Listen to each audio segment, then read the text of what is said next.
একবার এক জাদুকরী বনে চিতা আর একটি হরিণ শিশুর মধ্যে এক অভূতপূর্ব বন্ধুত্ব গড়ে উঠেছিল। চিতার নাম ছিল তৃষা আর হরিণ শিশুটির নাম ছিল রিমি। তারা ছিল একেবারে ভিন্ন প্রকৃতির, কিন্তু তাদের বন্ধুত্ব ছিল গভীর এবং শক্তিশালী। তৃষা ছিল বনের সবচেয়ে দ্রুততম প্রাণী। তার গতি এবং তীক্ষ্ণ দৃষ্টির জন্য সে খুবই বিখ্যাত ছিল। আর রিমি ছিল বনের সবচেয়ে কোমল এবং নিরীহ প্রাণী। তার চোখে ছিল মায়াবী এক আলো, যা দেখে সবাই মুগ্ধ হতো। একদিন তৃষা বনের একটি জলাশয়ে পানি পান করতে গিয়েছিল। সেখানে তার দেখা হলো রিমির সাথে। রিমি খুব ভয় পেয়ে লুকিয়েছিল, কিন্তু তৃষা তাকে দেখে মিষ্টি হেসে বলল, ভয় পেও না, আমি তোমার কোনো ক্ষতি করব না। রিমি অবাক হয়ে বলল, তুমি সত্যি আমাকে আঘাত করবে না? তৃষা বলল, না, আমি তোমার বন্ধু হতে চাই। আমরা একসাথে বনে ঘুরবো, খেলবো এবং আনন্দ করব। এভাবে তাদের বন্ধুত্ব শুরু হলো।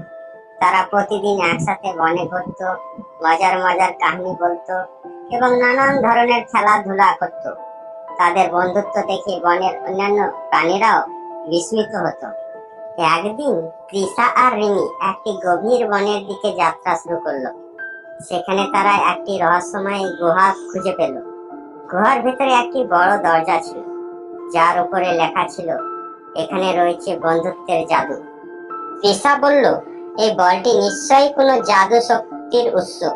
আমরা যদি এটি ব্যবহার করতে পারি, তাহলে আমাদের বন্ধুত্ব আরো শক্তিশালী হয়ে উঠবে। রিমি বলল, কিন্তু আমরা কিভাবে এটি ব্যবহার করব? তৃষা বলল, আমরা আমাদের বন্ধুত্বের শক্তি দিয়ে এটি সক্রিয় করতে পারি। আমাদের হাত ধরে একসাথে এর সামনে দাঁড়াতে হবে।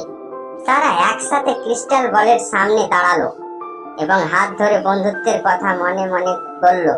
হঠাৎ করেই বলটি জ্বলজ্বল করে জ্বলতে শুরু করলো এবং তাদের চারপাশে এক মায়াবী আলো ছড়িয়ে পড়লো।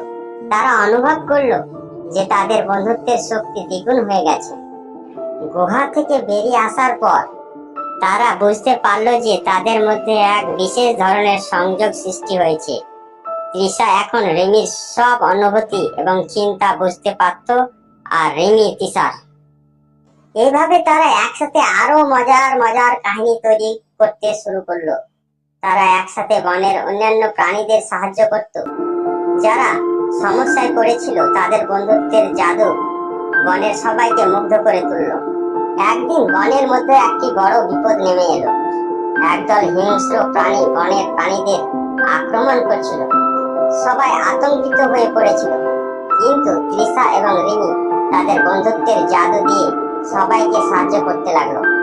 তারা একসাথে যুদ্ধ করে হিংস্র প্রাণীদের পরাজিত করলো এবং বনকে রক্ষা করলো। এভাবে তৃষা এবং রিমির বন্ধুত্ব আরো দৃঢ় হয়ে উঠলো। তাদের কাহিনী বনের সবার মধ্যে এক চিরস্মরণীয় হয়ে রইল। তারা বুঝতে পারলো যে সত্যিকারের বন্ধুত্বের মধ্যে এক অসীম শক্তি থাকে, যা সবকিছুকে পরাজিত করতে পারে। এভাবেই তৃষা আর রিমির মায়াবী বন্ধুত্বের গল্প বনের সব প্রাণীর কাছে এক উদাহরণ হয়ে রইল। তাদের বন্ধুত্বের জাদু সবাইকে শিখিয়ে দিল যে প্রকৃত বন্ধুত্ব সবসময় বিশেষ এবং মায়াবী। বন্ধুরা, এই গল্পটা যদি তোমাদের ভালো লেগে থাকে, তাহলে ভিডিওতে একটি লাইক দাও আর পরের গল্পটি শোনার জন্য চ্যানেলটিকে সাবস্ক্রাইব করে রাখো।